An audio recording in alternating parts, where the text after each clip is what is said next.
Dapat po bang tawaging paranormal ang astral traveling at remote viewing? Siguro po, depende sa nagtatanong, depende sa kung sinong kausap natin. Ano po? Gusto ko lang pong ipaalala dun sa mga dati nang nakakaalam na baka nakalimutan lang, at gusto ko ring ipaalam dun sa mga hindi nakakaalam na ang astral traveling at remote viewing that would normally happen on every night when we sleep, when we dream, ay isang bagay na pinag-aralan na po ng mga scientist, ng mga scientifico. Napakarami na pong pag-aaral na ginawa tungkol dyan, na napatunayan nila na totoo po talaga ang remote viewing at astral traveling. Marami pong dream laboratories at saka mga taong sinubukan nilang linagyan ng mga habang natutulog, linalagyan po ng mga ng mga attached na mga bagay na makakabasa sa kanilang katawan, sa activities ng kanilang brain while they sleep, para ma-monitor nila. At true enough, dahil sa dami po ng scientific studies, napatunayan nila na totoo pala ang astral traveling or remote viewing at totoong nangyayari ito sa mga taong natutulog. Ano po? Marami pong random exercises na ginawa sila. In fact, ang katotohanan po, I think they have been studying this for more than 50 years already. Ganun po, Amerika, Australia, China. China nga po, noon, pinuntahan ng mga Amerikano ang China dahil marami pong savant, ibig ko po sabihin mga bata, na pagkakagaling na iniipon ng gobyerno at tinitingnan kung paano magagamit ang kanilang expertise sa pagbasa ng mga bagay na wala naman sa harap nila. Yung mga ganun po. Totoo po itong sinasabi ko sa inyo, kaya wala kayong dapat ikatakot. Kasi normal po talaga na nananaginip ang mga tao. Pag nananaginip po kasi tayo, our astral body would leave or our soul would leave and go someplace else. And normally, may kinalaman din po yan sa activity ng Earth. Ano po? O sa resonance o sa magnetic field ng atmosphere at saka ng energy field at saka ng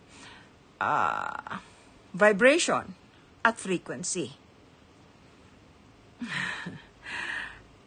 Yung pong mga tinuturo ko, palibhasa po pinanganak akong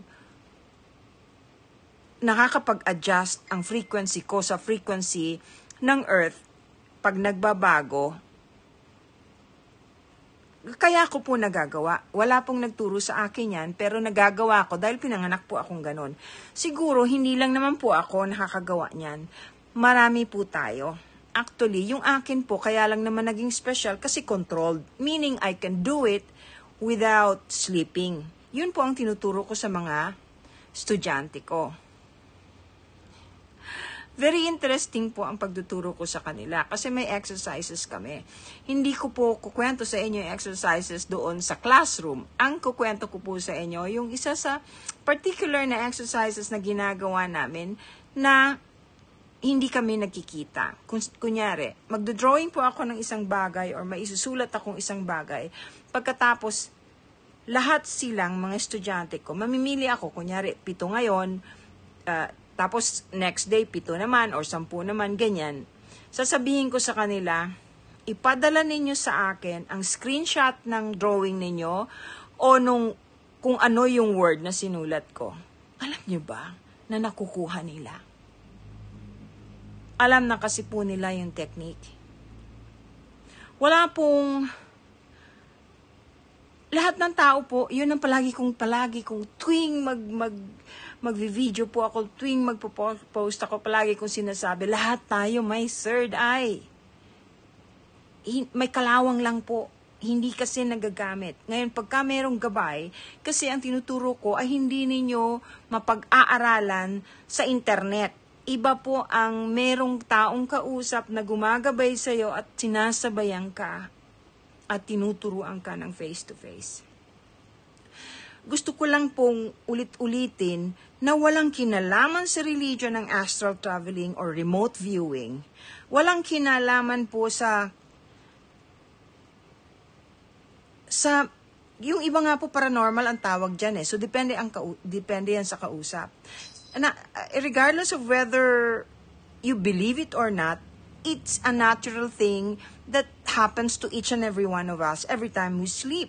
But most of the time, we don't remember. Of course, once in a while, we don't get to ascend o hindi tayo nakakapag-astral traveling at di natin naaalala pagka may sakit tayo or busog masyado na natulog o marami pong mga bagay-bagay na small things that can affect your astral traveling when you're sleeping. Depende po yon. Kasi karamihan ng sobrang malakas kumain bago matulog, nahihirapan maalala yung panaginip kung makakapagpanaginip man sila if ever. Yung po ganon. Alam niyo po, gusto ko lang talagang ipaalam sa inyo na wala kayong dapat ikatakot at saka wala kayong hindi kayo maaano. But of course, me being me, sasabihin ko pa rin sa inyo na kailangan magdasal bago nyo gawin ng whatever it is that you think is paranormal. Kung yun po ang kung maituturing ninyong paranormal yan. Magdasal po kasi iba yung nagdadasal. Kahit ka pa hindi mag-astral traveling, magdasal ka pa rin. Wala pong dapat ikatakot.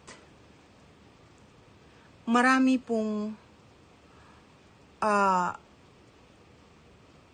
experiences ang mga nilalang na nalalaman nila kung ano ang mangyayari sa mga malapit sa kanila o mahal nila sa buhay, na documented, na hindi naman sila yung nag-aaral o hindi naman sila consciously really trying to do astral traveling while awake to be able to control it. I mean, tulog lang. Tapos na panaginipan. Ito po, classic ito eh.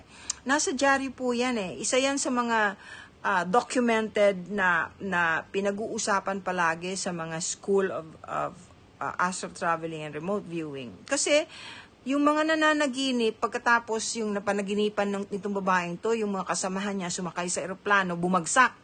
Kitang-kita niya, paggising niya, sigaw siya ng sigaw, hanggang pumasok po sa kwarto yung nanay niya. And sabi niya doon sa mama niya, mamamatay yung mga kaibigan ko, sasakay sila sa eroplano, hindi ako sasama. Sabi ng mama niya, no darling, it's just a dream, it's just a dream.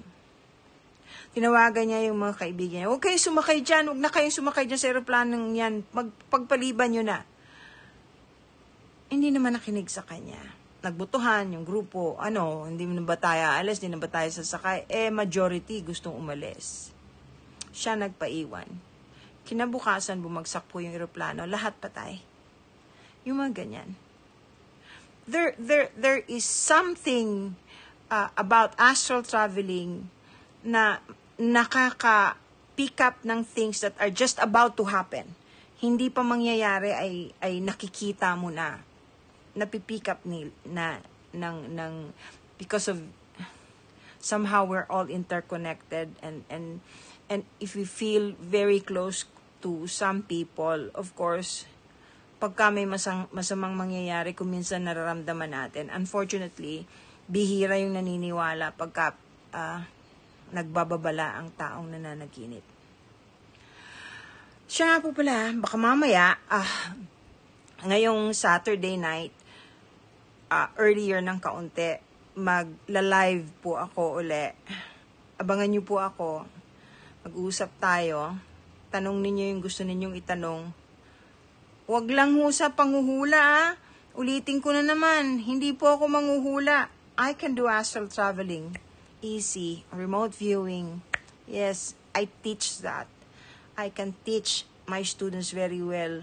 They can do it kahit hindi ko sila kaharap. Gusto ko lang ipaalam sa inyo na scientifically proven po yan, documented po yan. Maraming salamat po. I always pray for all of you. God bless everyone. I love you all.